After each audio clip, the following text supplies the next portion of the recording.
Bienvenidos a esta nueva entrevista de DW. Los saluda Silvia Cabrera desde Berlín. La demanda contra Nicolás Maduro interpuesta ante la Corte Penal Internacional toma un nuevo impulso. La fiscal Fatou Bensouda, a cargo del análisis preliminar de las acusaciones contra el presidente venezolano, asegura que existen fundamentos razonables para creer que en Venezuela se han cometido crímenes de lesa humanidad. La declaración es trascendente y se suma a la cascada de señalamientos sobre violaciones de derechos humanos que se han hecho sobre el gobierno bolivariano, incluido el demoledor informe de la Misión Independiente de Determinación de los Hechos presentado ante Naciones Unidas en septiembre pasado. De esto vamos a hablar ahora con Tamara Suju. Ella es abogada venezolana, especialista en derechos humanos, directora ejecutiva del Observatorio de Derechos Humanos del Instituto CASLA para la promoción y divulgación de los derechos humanos en América Latina. Tamara, gracias por acompañarnos. Hola, buenas tardes. Muchas gracias a ti, Silvia. Gracias por la invitación. Tamara, ¿qué significa que la Corte Penal haya declarado que existen fundamentos razonables para creer que en Venezuela han ocurrido delitos de competencia de la Corte? Bueno, esto significa que el examen preliminar que estaba en fase 2 pasa a fase 3, ¿no? Ella anuncia en el mes de octubre que consigue elementos que determinan que los casos que estaban siendo examinados en esa fase 2 tienen o pueden tener competencia de la Corte y por lo tanto avanza a la fase 3 del examen preliminar, que es la fase de admisibilidad. Eso, por supuesto, es muy importante porque pues ya teniendo los casos que se estaban examinando claramente identificados como que pudieran ser casos con competencia de la Corte, avanzamos en la determinación de quiénes son los culpables, quiénes eran las víctimas, y ahora vamos a la fase 3, que es cuando se determina qué ha hecho el sistema de justicia venezolano para investigar de forma independiente dichos casos, ¿no? A las personas que han cometido dichos crímenes con competencia de la Corte. Claro, esta es una fase importante de todo el proceso. Sin embargo, hemos visto que ha sido lento. La OEA ha criticado a la Corte Penal por no actuar con rapidez en el caso venezolano. Habla del impacto de la inacción de la fiscal de la Corte con respecto a la crisis venezolana. ¿Qué opinas? ¿Por qué crees tú que la Corte Penal Internacional se ha tardado tanto en dar una respuesta? Mira, no nos olvidemos que la Corte se rige por el Estatuto de Roma y el Estatuto de Roma no tiene lapsos procesales, ¿no? Yo vi la declaración de la OEA que acaba de pasar hace una hora, pero no he leído el informe completo del cual el Instituto CASLA participa porque aporta los casos de torturas que se muestran en ese informe, ¿no? No hay lapsos procesales entre una fase y otra, así como no hay lapsos procesales una vez que se abre la investigación. ¿Qué ha motivado a que la Corte se haya retrasado o no, o haya sido acuciosa en determinar los hechos más pronto para pasar a una tercera fase?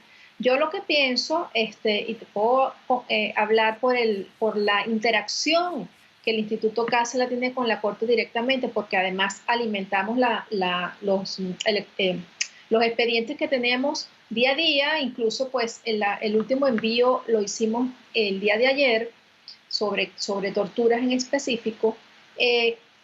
Lo que pudiera retardar ese examen preliminar en el caso Venezuela es el excedente de información repetido, es el excedente de casos que se envían, de crímenes que se argumentan, aparte de aquel por el cual se abre el examen preliminar en la Corte Penal. No nos olvidemos que la Corte abre un examen preliminar 1, que es el caso de las denuncias contra Maduro por asesinatos, detenciones arbitrarias, torturas, desaparición forzada y violencia sexual en las manifestaciones o la represión sistemática por motivos políticos desde 2014, febrero de 2014 al día de hoy. A esos crímenes se les han sumado otras denuncias que se han hecho posteriormente, ¿no? Incluyendo pues los informes que tú nombraste, el informe de la Secretaría General de la OEA, los informes del Alto Comisionado de Derechos Humanos anterior y el actual, el informe sobre la Comisión de Expertos para la Determinación de Hechos de Naciones Unidas, y se han agregado otros crímenes como por ejemplo la crisis humanitaria producida e inducida por el régimen de Maduro, que consta pues de la falta de alimentos, de la falta de medicina. Se han agregado el crimen de las ejecuciones extrajudiciales, y eso pudiera también, por la cantidad de material, retardar el proceso. No nos olvidemos que cada argumento, cada incidencia, cada nota, cada informe que la Corte recibe debe ser procesada. ¿Podría entonces Nicolás Maduro ser juzgado allí en la Corte Penal? De ser así, sería la primera vez que se dirime en ese terreno un caso contra un presidente latinoamericano, ¿no?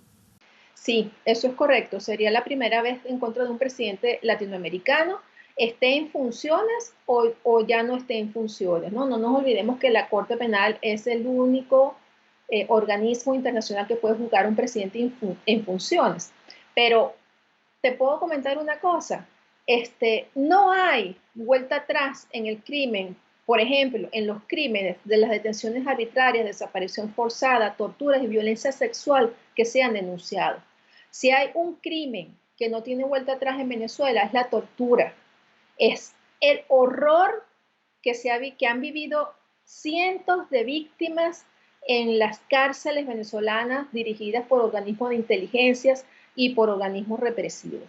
Es uno de esos crímenes que la humanidad, que no deberían existir en este momento, en estos años que está viviendo la humanidad, ¿no? Entonces, ¿cuál es el futuro que le espera a Nicolás Maduro? Bueno, yo espero que sea juzgado, y es que no es solamente Nicolás Maduro. Yo espero que Nicolás Maduro sea juzgado por crímenes de lesa humanidad, pero junto con él, su estructura represiva, su alto mando ejecutivo, la Fiscalía, la Defensoría, la Fuerza Armada, el ministro de la Defensa, el ministro de Justicia, todos aquellos que de alguna forma están involucrados en la permisividad y en la inducción de los crímenes de lesa humanidad. Es decir, no es solamente el que ejecuta el crimen, no es el soldado, el subteniente, el oficial de bajos cargos, no. El que da la orden, el que sabe todo lo que sucede en Venezuela es Nicolás Maduro. Y con él, su alto mando represivo, ejecutivo y judicial. Por eso es que no solamente debemos hablar de Nicolás Maduro, porque junto a él hay más venezolanos que son tan culpables como él y tan culpables como aquellos que lo ejecutan de los crímenes que suceden. El Instituto Casla ha denunciado, Silvia, aproximadamente a más de 130 personas, entre el alto mando militar y todos los que han permitido desde sus cargos que hayan sucedido estos crímenes en Venezuela.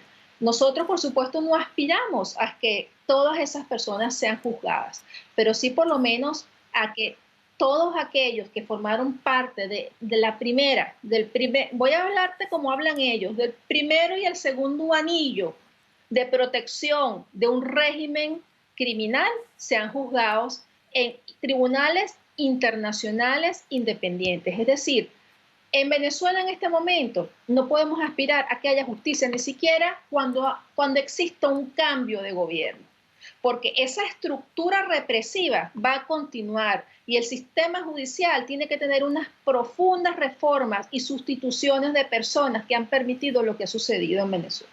Entonces, mientras eso sucede... El fiscal venezolano Tarek William Saab, que fue designado por el gobierno de Nicolás Maduro, estuvo ya allí en La Haya y desde allá señaló el compromiso del Estado venezolano para investigar, imputar, acusar y condenar a los responsables de violaciones a los derechos humanos en Venezuela. ¿Está realmente el gobierno haciendo algo o tú dices que hay impunidad total? Lo que está es lavándose la cara, Silvia, y te lo digo con toda la propiedad. Es decir, ellos saben que van a ser juzgados, ellos saben.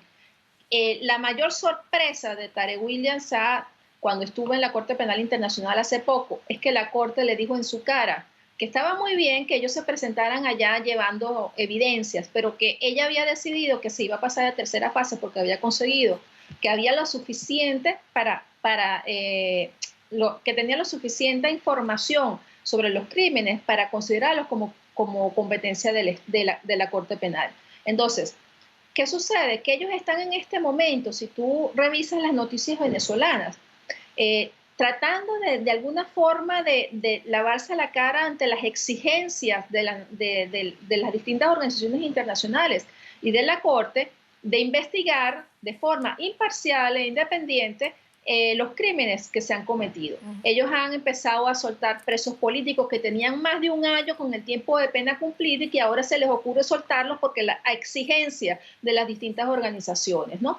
Por ejemplo, han empezado a dar de baja a algunos funcionarios que han estado implicados en ejecuciones extrajudiciales, como lo hicieron estos días con varias personas del grupo FAES, pero esas personas están siendo destituidas y no están siendo enjuiciadas ni investigadas, ¿no? ¿Y qué sucede? Que ellos creen que metiendo presos a personas que nadie conoce, por ejemplo, en el caso del capitán Acosta Arévalo, al cual represento ante la Corte Penal Internacional, se le hizo un juicio y se le juzgó, y después ese juicio fue anulado para después juzgar a esas dos personas por torturas, además del asesinato, ¿no? Esos dos funcionarios, en vez de estar presos en cárceles para pagar supuestamente ese asesinato, están hoy de custodios de los presos políticos que se encuentran en el DGCIN. Es decir, los culpables de asesinatos, esos dos culpables de asesinato del caso de Acosta Arévalo, que nadie los conoce, que se supone que si estaban en el lugar donde fue torturado Acosta Arévalo, ahí faltan muchos más, porque eso es una finca administrada por un teniente coronel, un comandante del DGCIN, donde fue llevado por otros funcionarios, y tenemos la información de que el teniente coronel, por ejemplo, Granco, participó directamente en las torturas del capitán Acosta Arévalo, inducido por su jefe, Iván Hernández Dala, ¿verdad? Que están libres porque son los jefes. Esos dos sentenciados están custodiando a los presos políticos en los sótanos del DGCIN. Para nosotros es una sinvergüenzura de parte del Estado lo que está haciendo, cómo están justificando lo que no pueden justificar. Y están asustados, sí lo están, Silvia, y lo están porque saben que esto va a avanzar, y lo están porque saben que ellos son los jefes de lo que está ocurriendo en Venezuela. No el soldado al que mandan a golpear, que también tiene culpa, no. Ellos son los que han permitido la impunidad, los crímenes, los que lo han ordenado, los que lo han inducido y los que han provocado que hoy en día en Venezuela tengamos no solamente la crisis humanitaria, no solamente la persecución, la represión, sino también la comisión de violaciones masivas y de crímenes de lesa humanidad.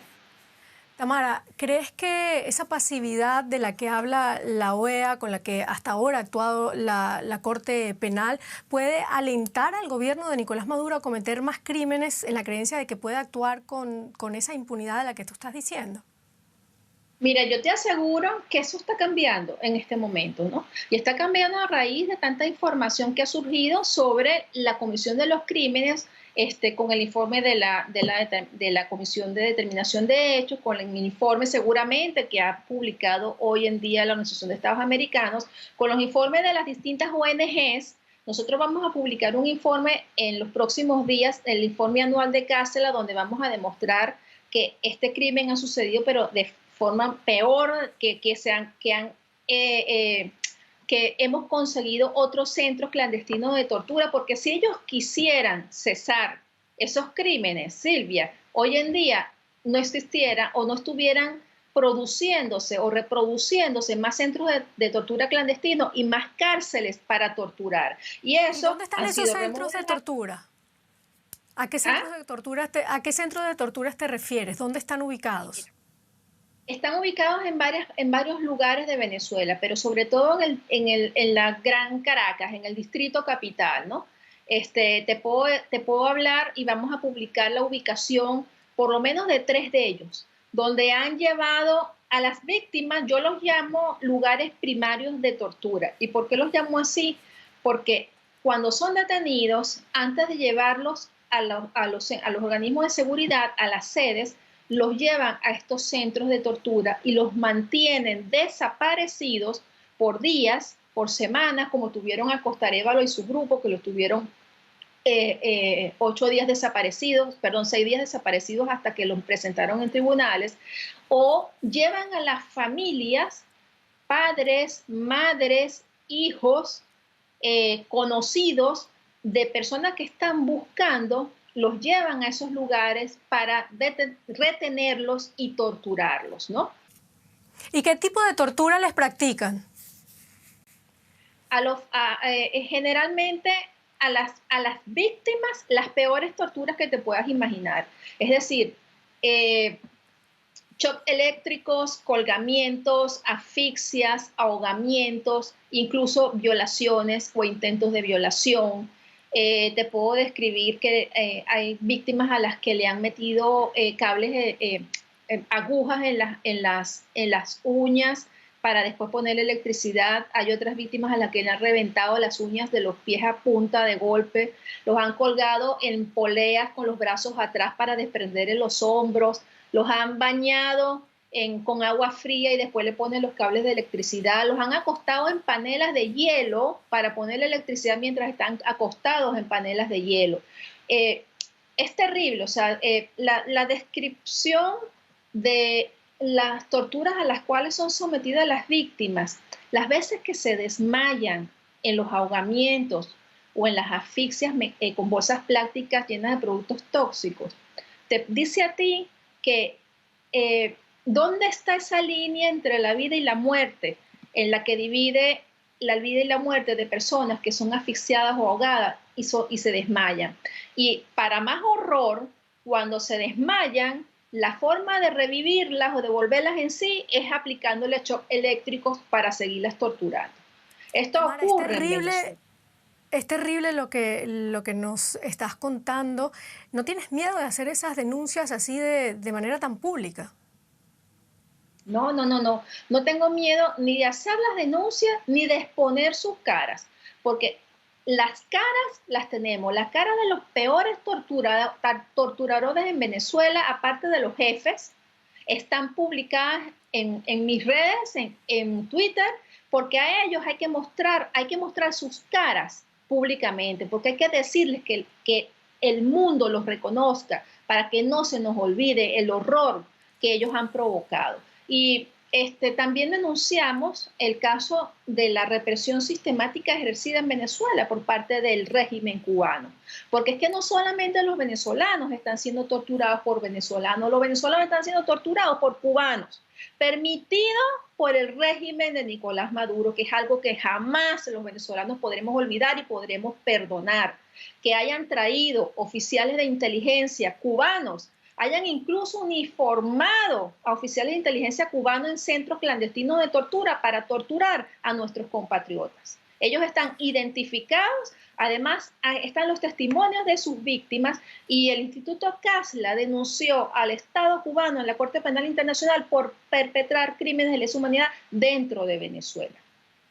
Tamara Sujo, muchísimas gracias por esta entrevista. Hablamos con la especialista en Derechos Humanos, directora ejecutiva del Observatorio de Derechos Humanos del Instituto CASLA. Gracias.